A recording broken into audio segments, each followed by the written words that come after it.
Bom dia. Quarta-feira, dia 10 de março de 2021. Mais uma vez aqui, refletindo com Allan Kardec no livro O que é o Espiritismo? Capítulo 3, Solução de alguns problemas pela doutrina espírita, dando prosseguimento ao item O Homem depois da morte. Antes de eu entrar no item, na questão 145, eu quero lembrar que aqui você tem resumidamente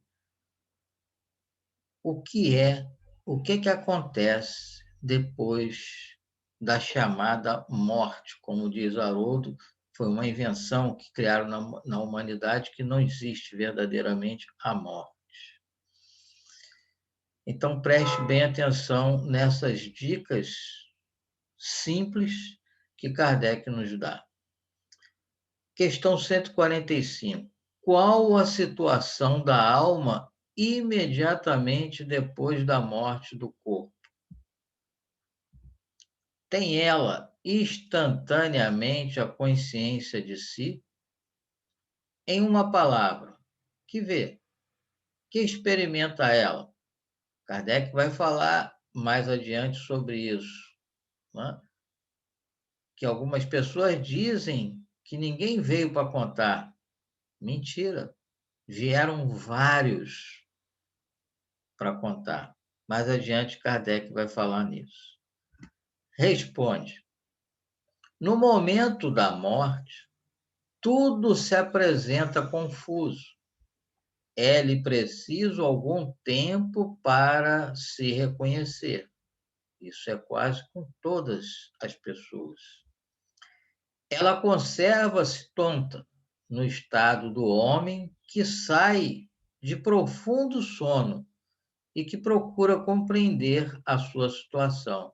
É como às vezes a gente é acordado de supetão, né? A gente fica assim, onde que estou, né? O que estou fazendo? É mais ou menos isso. A lucidez das ideias e a memória do passado lhe voltam. Aquela memória que muitos reclamam não poder lembrar, né? À medida que se destrói a influência da matéria de que ela acaba de se separar. Então, essa lembrança ela vai voltando à medida que vai perdendo a influência da matéria. E que se dissipa o nevoeiro que lhe obscurece os pensamentos. O tempo da perturbação sequente à morte é muito variável. Pode ser de algumas horas somente, posso dizer até alguns minutos, para alguns muito raros, como de muitos dias, meses ou mesmo de muitos anos, e às vezes até séculos. É menos longa, entretanto, para aqueles que, quando vivos, se identificaram com o seu estado futuro, porque esses compreendem imediatamente a sua situação. Então, ele já dá uma primeira dica aqui, a compreensão. Então, você falar sobre morte, você estudar sobre morte, muito te ajuda, porque você compreende aquela situação. Ela não é novidade, ela não é estranha. Porém, é tanto mais longa quanto mais materialmente o indivíduo viveu. A segunda dica. Ela tende a ser mais longa à medida que você é mais material do que espiritual. A sensação que a alma experimenta nesse momento é também muito variável. A perturbação sequente à morte nada tem de penosa para o homem de bem. Tem até uma pergunta no Livro dos Espíritos, pergunta se a morte é dolorosa. Eles respondem que não. É calma e em tudo semelhante a que acompanha um despertar plácido, tranquilo. Outra dica, né? Para aquele cuja consciência não é pura e amou mais a vida corporal que a espiritual, esse momento é cheio de ansiedade e de angústias, que vão aumentando à medida que ele se reconhece, porque então sente medo e certo terror diante do que vê e, sobretudo, do que entrevê. A sensação, a que podemos chamar física, é de grande alívio e de imenso bem-estar. Fica-se como que livre de um fardo e o espírito sente-se feliz por não mais experimentar as dores corporais que o atormentavam alguns instantes antes.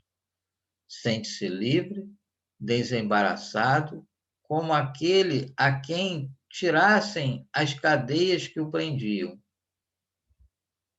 Em sua nova situação, a alma vê e ouve ainda outras coisas que escapam à grosseria dos órgãos corporais. Tem, então, sensações e percepções que nos são desconhecidas.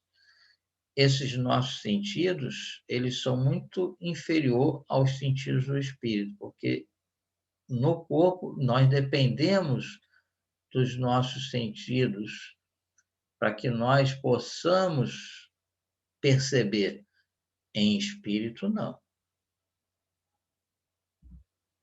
E aí Kardec nos cita a Revista Espírita em vários momentos onde nós teremos esclarecimentos sobre essa questão da morte. E ele faz uma observação.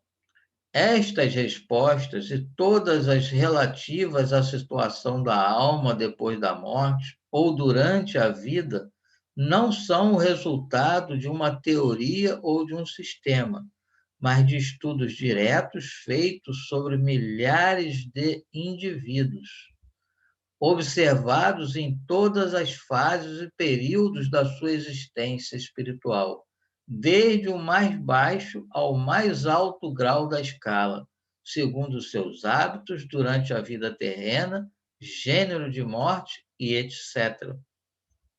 Muitas vezes diz-se, falando da vida futura, que não se sabe o que nela se passa, porque ninguém nolo veio contar. É um erro, pois são precisamente os que nela já se acham que, a respeito, nos vêm instruir.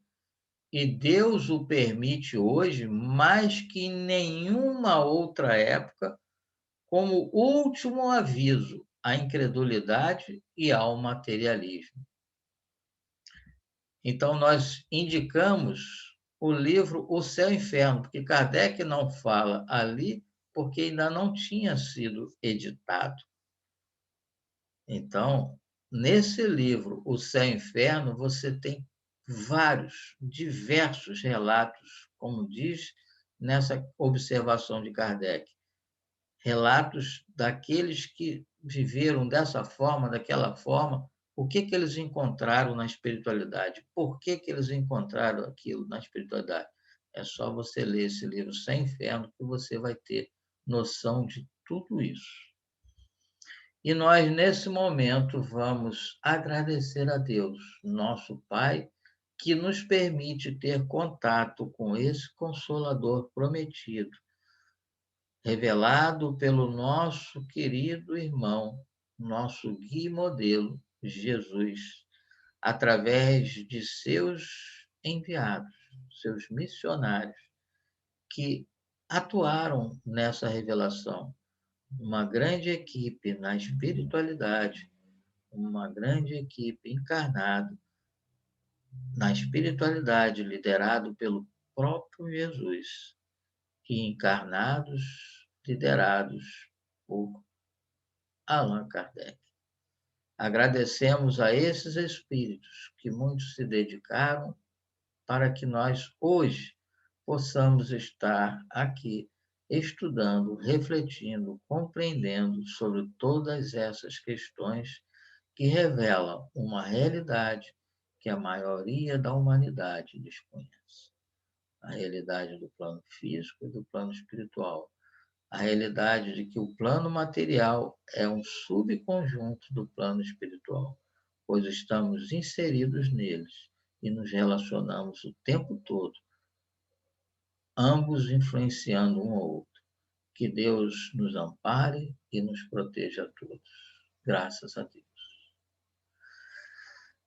E assim, mais uma vez, nós agradecemos a Deus por essa oportunidade e que possamos estar aqui amanhã, dando continuidade às reflexões com Allan Kardec. Um bom dia a todos.